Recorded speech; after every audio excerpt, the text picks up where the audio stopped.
बहांगी उठावना अनुराग बाबू चल छठी घाटे नु हो। ए बहांगी उठावना प्रभात बाबू चल छठी घाटे नु हो। ए बहांगी उठावना प्रिंस बाबू चल छठी घाटे नु हो। आज सांझे सूरज मलकी आराग दियाई। आज सांझे आदित्य मलकी आराग दियाई। वही गंगा तीरे होई छठी की पूजाई।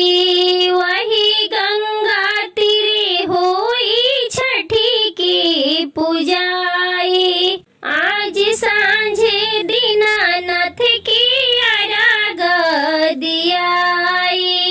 आज सांझे दीनानाथ की आराग दियाई। वही गंगा तीरे होई छठी की पूजाई। वही गंगा तीरे होई छठी की पूजाई।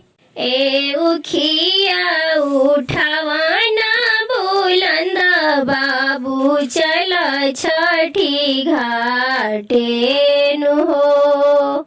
ए उखिया उठावना शिवम बाबू चल छठी घाटे नु हो।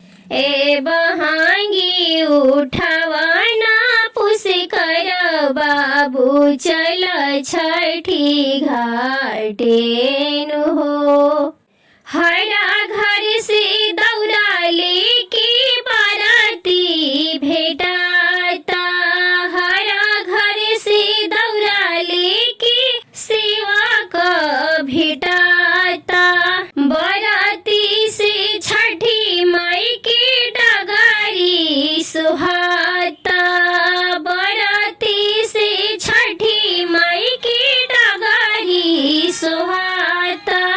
ए दौरा उठावना अनुराग बाबू चल छठी घाटे नु हो। ए दौरा उठावना बुलंद बाबू चल छठी घाटे नु हो।